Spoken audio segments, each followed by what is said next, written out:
Yeah, obviously, really excited to be here. Exhilarating, the reception here in the great state of Texas, but the great city of Houston. Just feel so welcome, by the people. It's great to get in the stadium today and get on the court and put the work in, prepared for our biggest challenge of the season. This Miami team that's playing great. Coach, we're going to open things up with two questions on the left side. This is the front left microphone, and Zach will begin. Zach Brazil, New York Post. What's up, Dan? What's up, Zach? Isaiah Wong said he nearly committed to you, or not nearly, but you guys were very involved with him. Did he say he almost committed? Because that's a heartbreaker. I thought we were a distant second, but. What do you remember about recruiting him, and did you feel like you guys had a good shot to get him? I think you get a sense on the visit whether you're going to get the gold or the silver. I think we always felt like we were a little bit behind, but we imagined the potential backcourt of him and Bouknight, and it was obviously an exciting dream that didn't come to fruition. Just loved him as a player. He, Jersey guard, athletic and could score, can play make, a heck of a defensive player. It's not surprising that that he's led his team to this point and is eventually going to have a long career in the NBA. Coach, in that same area, let's go up a row. Okay, we can take that one also. We'll take that one first, then Adam after that. I'm good to go. Dan, Jonathan Alexander, Houston Chronicle. What's up? Thanks for doing this. Some of your players were talking about, the reason why they think they've been good throughout this tournament is because of the depth they had. How important was that you in crafting this team and building this team throughout the season? And when did you feel like it really became a strong suit for you guys? Yeah, I think, Jonathan, last year, the lack of depth caught up to us in the Big East tournament and in the NCAA tournament. Our bench was really short last year.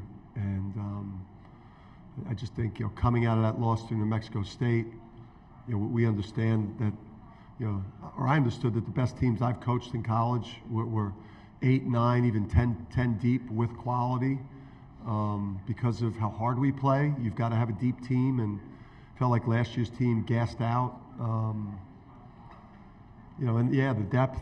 We're able to play in a pretty relentless fashion defensively, on the backboard, and in attacking you offensively because we were able to keep people fresh. I think Adama Sanogo has been one of the best players in the NCAA tournament, in large part because we've been able to keep him fresh this year. Last year, this time of year, he was playing 34, 35 minutes a game as a big guy. This year, Donovan Clingan, being able to keep him fresh has been a big reason why he's been able to dominate and that we're still playing.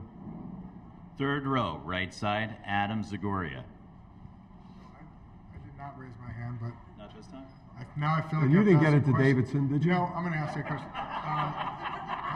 My daughter verbally committed for pole vault to Davidson. Thanks for asking. All right, hey, congrats to her. I didn't raise my hand, but Andre Johnson's a walk-on. He's got a NIL deal, he told me, with Degree. Yeah. Just what does it mean that even like a walk-on can get an NIL deal, and what does that say about opportunities for everybody with NIL? Yeah, I mean, listen, he works hard. Walk-ons, it's not real glamorous. I know, they're practice dummies, and they rarely get a chance to play, and it's all about how they help your team to prepare. And we goof on him. I goofed on him today. He screwed up a couple drills, and I started, making fun of him about that because my wife walked out this morning on the street and saw him on like a video advertisement. So I don't know. It's great for him. He's a great kid, and it was just strange that she saw him in an ad this morning on her walk. Second row on the aisle. Second row, please. Dan. Dan Wilkin, USA Today. Dan, I know, like everybody in your profession, you were aware of the NIL activities going on around Miami a year ago. It was very highly public. Just at the time, what did you make of that? I mean, was it the kind of thing where, as a coach, you're looking at that going, boy, this is going to be interesting to see how it plays out when it's this public? Yeah, I think it was a real shock, I think, to the system because NIL. I just know, I just consciously during the course of our season, and like we're pretty locked into the coaching piece, but you know, it's almost like the NIL during last season was like still like a, I don't want to say like a rumor, or yeah, and then that hit you like that sent shockwaves. I think when we saw that and how it was playing out publicly, you know, it's obviously it's where things are headed. You know, these incredible athletes, you know, deserve everything that they can get, and I think obviously, you know, the coach and their staff did a heck of a job, like, you know, with this team, because I know that there was like a lot of that, like public stuff. I think when Pat got the money, and then you know, I think some of the other guys were, you know, where's mine, and you know, that's like some high level leadership and coaching to be able to have this team in that position while some of that stuff was kind of the first big NIL stuff that was going on. Front row left, Dom. Yeah, Dom Amori, Hartford Current. I know very often coaches going through the Super Bowl for the first time are kind of overwhelmed by the whole scene and everything that goes around it. What's been, you know, your take on that? Has any part of this really kind of blown you away, or where you said, "Wow, I didn't know that's what it would be like"? Yeah, I mean, all of my great mentors tried to get me ready for this. Coach Calhoun and Gino and Tom Izzo and you know, Coach K and Jay Wright. Like, I was smart enough to try to get some great advice from people of what to expect. You don't expect a lot of the media demands, and just the feeling of exhilaration and just how big this is. I think I've said to Kamani and Luke and Tom, like, hey, this is kind of a big deal, huh? And it's different than you expect. I'm just happy that I kind of changed my sleep schedule. I got to bed earlier, and I got myself up super early so I could consume the 10 to 12 of the Miami games I needed to consume, so that I have my team ready to play on Saturday night, because this is a lot. Coach, we're going to stay up front in the center. First row, front row. Gavin Keefe from London Day. Just kind of going off of that, what's enabled your team to stay kind of so calm in such a big situation? It's automatic this time of year. I mean, every player knows what to do. They understand your style of play.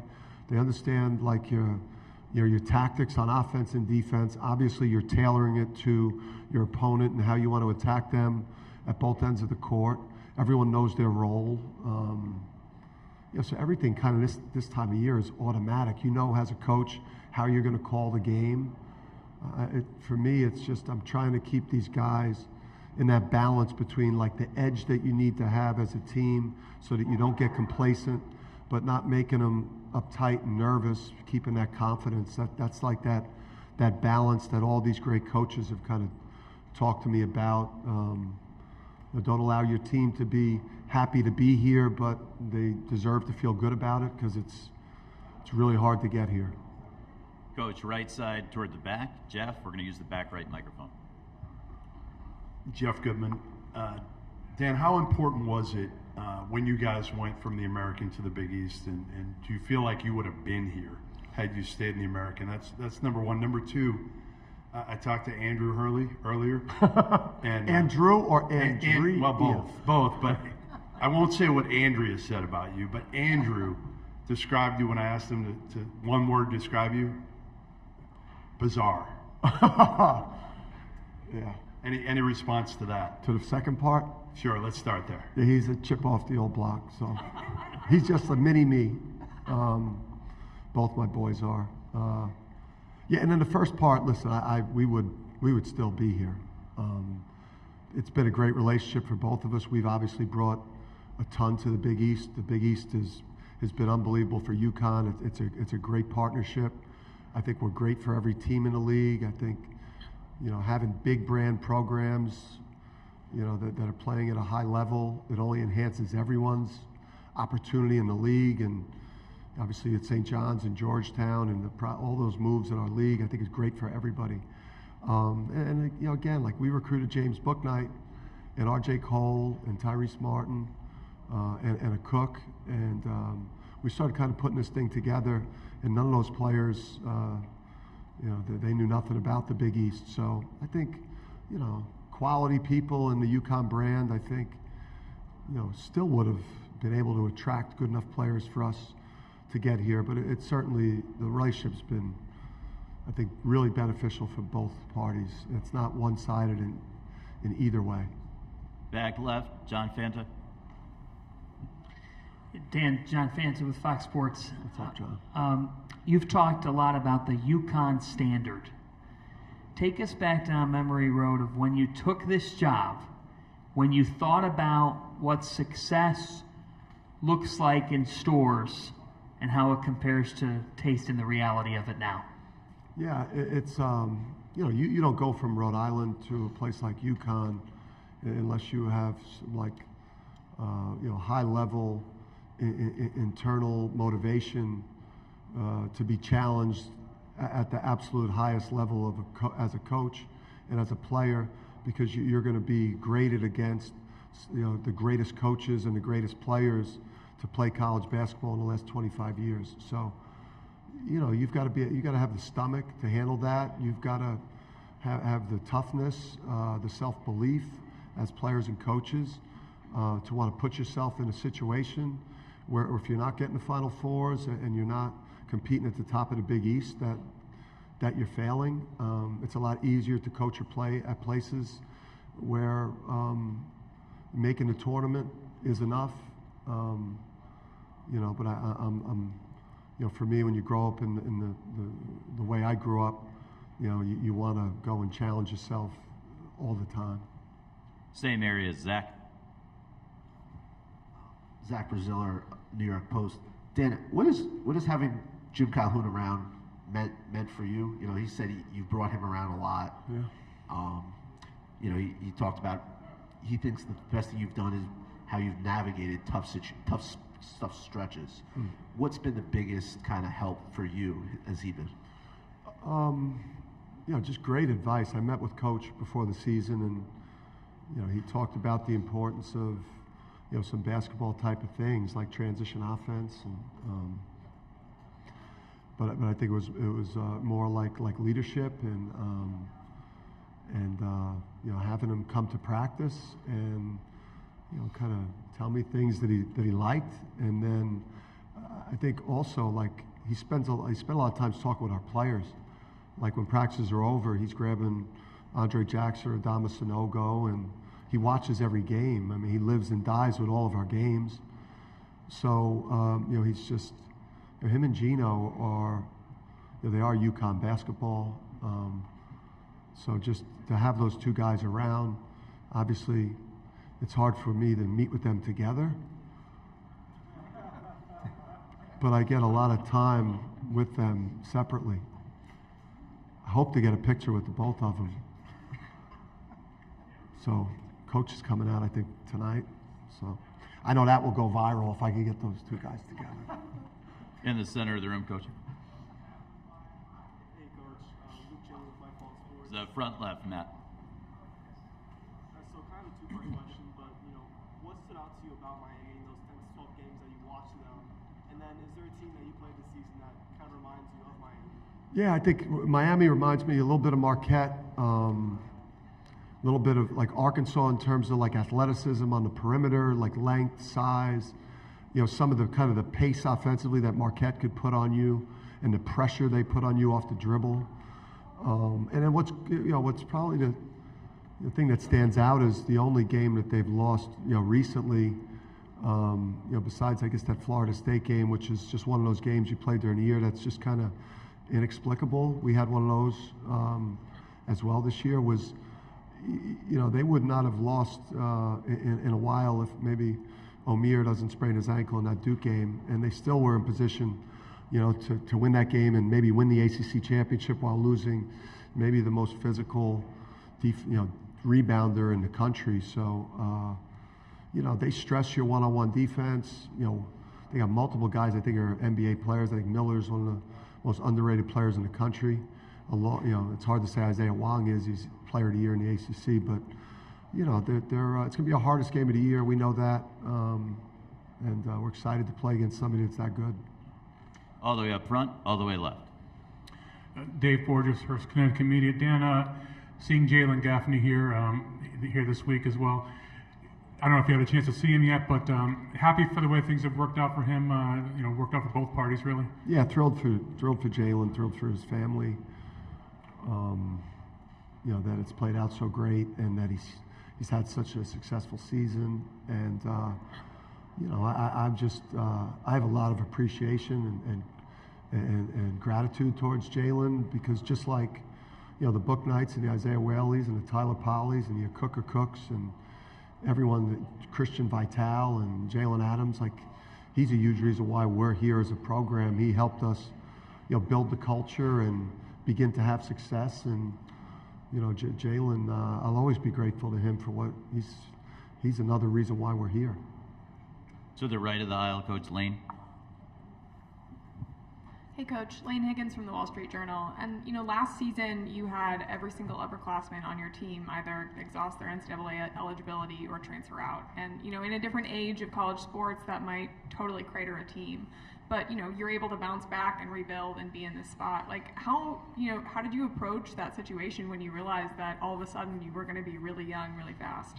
Well, we knew that we had a big three in Andre Jackson, Jordan Hawkins, and Adama Sanogo. Like, we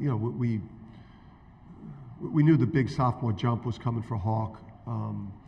We knew that if we could get another, perimeter starter like a Tristan Newton that could shoot and score, and a four-man like Caravan, and then obviously adding Donovan to Adama, that it would unlock, Andre's playmaking, facilitating. So we knew we had a big three. We knew we had two blue-chip freshmen. So we knew going into the portal we needed, specific things, especially perimeter shooting, and then older players. And we liked, like Naheem Aline. We were desperate to get Naheem because of his success in the NCAA tournament. At Virginia Tech, particularly in the Florida game, I think he had 29, and we had struggled the year before, so obviously that was appealing to bring somebody into a program that had struggled the year before, a confident March player. Obviously Joey California, and then a bulldog backup guard in Hassan Diarra. So we had a vision for how we could put it together, but we knew the big three would deliver. Coach, we're going to go to the right side, left of the aisle. Mike? Yeah, Mike DeCourcy with the Sporting News. What's Dan, up, Mike? Congratulations. Thanks, Mike. I wanted to ask you about, beginning of the year, you come out and you guys are one of the best teams in the country, beat Alabama, win 14 in a row. And now you're here, so obviously one of the best teams in the country.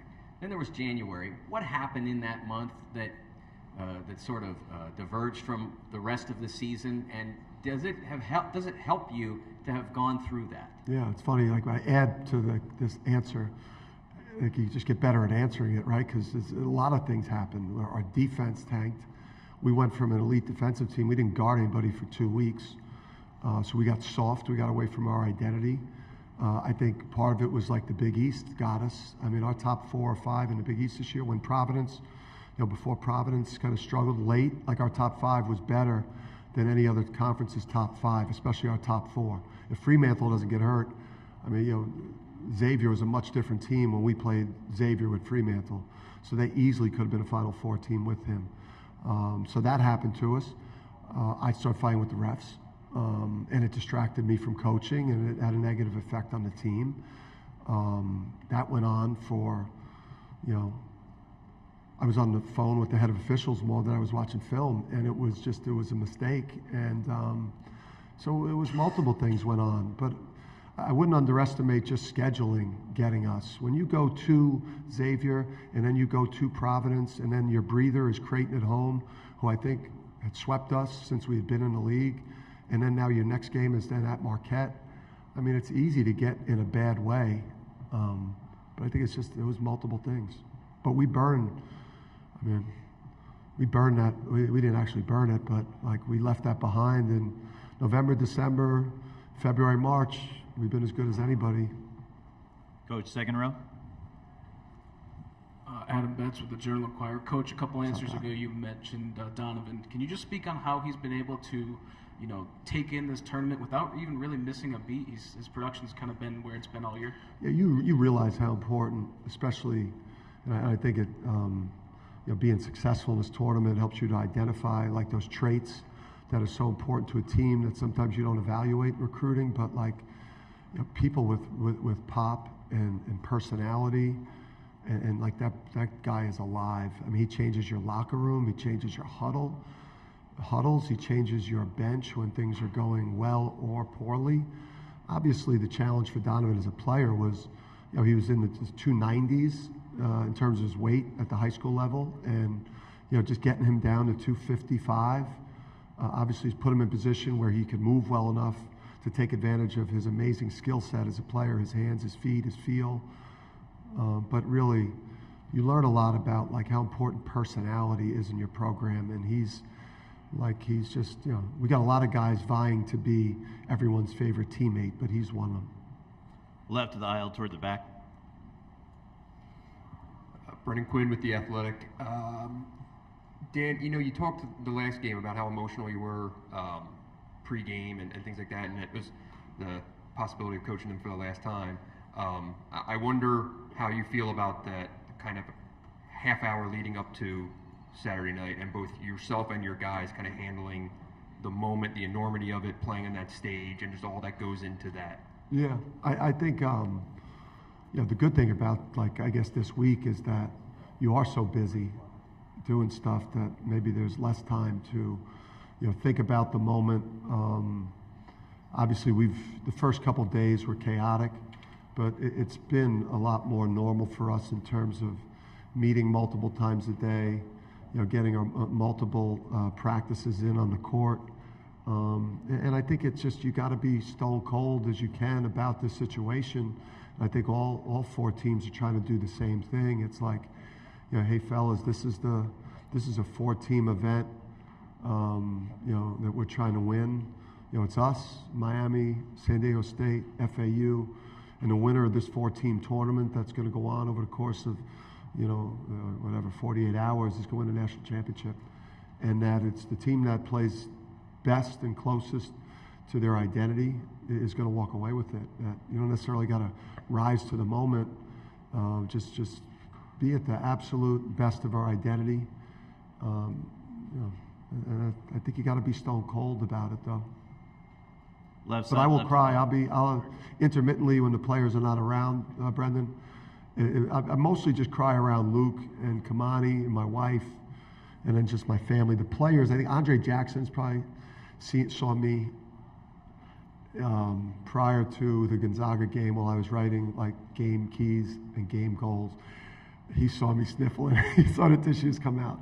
Because I just looked at him and it just made me, the guy's just so awesome to coach and be around. Left side, left of the aisle, and then we got 2 more for the beat guys up front, and then we're wrapping. Yeah, Dan, David Cobb from CBS Sports. Kind of how do you decide when to use Adama versus when to use Donovan, and what separates those guys and make them unique as post players? Yeah, sometimes it's matchups. Sometimes it's, guys got it going.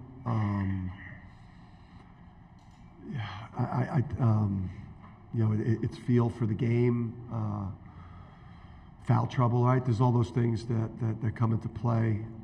And I would just say it's when you have a center like Adama that has gotten better in the ball screen game, but he's a guy you could throw the ball in the low post to, and the other team has to really seriously think about trapping because he's very hard to guard one-on-one in the post. And then he's a physical, positional rebounder and defender. And so he takes away your team's low post offense because he's hard to score on because he gets such great leverage, and we could bury you with him in the low post. And then you got to deal with that. And then the 7-2 guy comes in who's just a ball screen and roll, and the 7-2 guy is rolling to the rim, and he's a lob threat that teams can't deal with because of the size. And now it gets them to think paint. Now it opens up the three-point line. So I think what makes it work so well, it's why I tried to study a lot of Matt Painter, one of the best coaches in the country when he had Williams, and he had the 2-center attack. We really this summer tried to go to school on what some of that great coach was doing, and that was really helpful.